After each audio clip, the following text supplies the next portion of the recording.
Saudara-saudara yang terkasih dalam nama Tuhan Yesus Kristus, selamat pagi. Mari kita beribadah sejenak. Kita menyanyikan Bukende HKBP nomor 43 ayat 1.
Kasih karunia dan damai sejahtera dari Allah Bapa dan dari Kristus Yesus Tuhan menyertai saudara-saudara.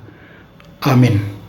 Saudara-saudara yang terkasih, firman Tuhan renungan harian Rabu 15 Desember 2021 dari kitab Injil Lukas pasal 21 ayat 27 mengatakan, pada waktu itu orang akan melihat Anak Manusia datang dalam awan dengan segala kekuasaan dan kemuliaannya.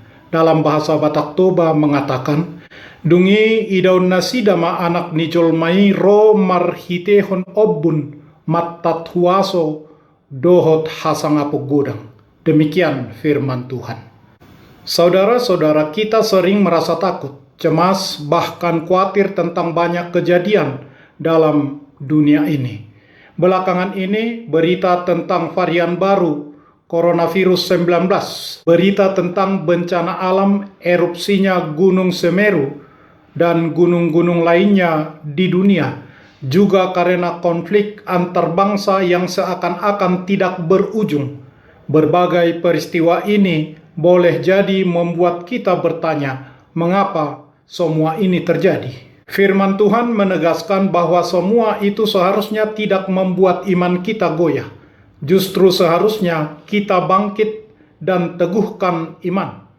Dunia boleh bergejolak, tetapi umat Tuhan harus semakin teguh bertumbuh dalam iman. Jika hewan-hewan berisik dan berkeliaran tidak tenang, ular berkeluaran dari lubang persembunyiannya, ayam atau burung terbang dari tempat bertenggernya, boleh sebagai pertanda bahwa gempa bumi segera terjadi.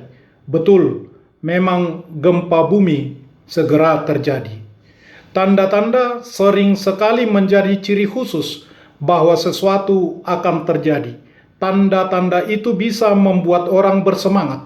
Respons seseorang terhadap tanda bergantung pada caranya menafsirkan tanda tersebut. Tentang kedatangannya, Yesus memberitahukan kepada murid-muridnya mengenai tanda-tanda di langit dan di bumi. Di langit terlihat tanda pada matahari, bulan, dan bintang-bintang. Di bumi, laut bergelora sehingga seluruh bangsa bingung. Bangsa-bangsa bingung dan takut. Manusia diliputi ketakutan dan kecemasan karena rentetan kejadian tersebut.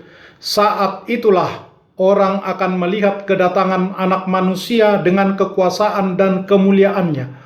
Waktu itu akan menjadi hari penyelamatan bagi orang percaya. Oleh karena itu, ketika semua tanda itu tergenapi, kita harus bangkit dan bergembira menyambut kedatangan Kristus Yesus. Kita percaya dan yakin bahwa semua perkataan Yesus pasti akan tergenapi untuk terjadi. Kepastian ini disampaikan Yesus melalui sebuah perumpamaan, sepasti tanda-tanda pergantian musim. Kedatangan Yesus Kristus pada hari Tuhan merupakan puncak hukuman bagi orang berdosa, tetapi menjadi sukacita bagi orang percaya, karena bagi orang percaya kedatangan Yesus merupakan puncak dari pengharapan dan keselamatan dalam Yesus Kristus. Oleh karena itu, tanda-tanda sebagai pemberitahuan kepada setiap orang percaya untuk segera bangkit dan bertumbuh dalam iman menyambut kedatangannya. Biarlah tanda-tanda terjadi, namun kita tetap berpegang teguh dalam iman kepada Kristus sampai akhir sambil percaya bahwa Tuhan Yesus senantiasa menyertai kita. Amin. Marilah kita berdoa. Ya Tuhan Allah yang Maha Kuasa dan Maha Pengasih, kasih-Mu adalah kekal selama-lamanya. Kami berterima kasih kepadamu karena Engkau memelihara kami dari dahulu sampai sekarang. Kami mengucapkan terima kasih kepadamu karena Engkau memberikan firman-Mu yang mengatakan bahwa orang akan melihat Anak Manusia datang dalam awan dengan segala kekuasaan dan kemuliaannya untuk menyelamatkan setiap orang percaya. Kasihanilah kami dan tolong dan kuatkanlah kami melakukan kehendak-Mu sambil menunggu kedatangan-Mu ya Yesus, supaya hati kami kuat dan kokoh serta mampu melakukan cara hidup yang kudus. Di dalam nama-Mu kami berdoa. Amin. Marilah kita menyanyikan buku nyanyian HKBP dari nomor 43 ayat 1.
Kita bersama-sama berdoa dengan doa Bapa kami. Bapa kami yang di surga, dikuduskanlah nama-Mu. Datanglah kerajaan-Mu. Jadilah kehendak-Mu di bumi seperti di surga. Berikanlah kami pada hari ini makanan kami yang secukupnya. Dan ampunilah kami akan kesalahan kami, seperti kami juga telah mengampuni orang yang bersalah kepada kami. Dan janganlah membawa kami ke dalam pencobaan, tetapi lepaskanlah kami daripada yang jahat. Karena Engkau punya kerajaan dan kekuasaan dan kemuliaan sampai selama-lamanya. Amin. Anugerah Tuhan Yesus Kristus, kasih setia Allah Bapa, dan persekutuan Roh Kudus menyertai saudara-saudara. Amin.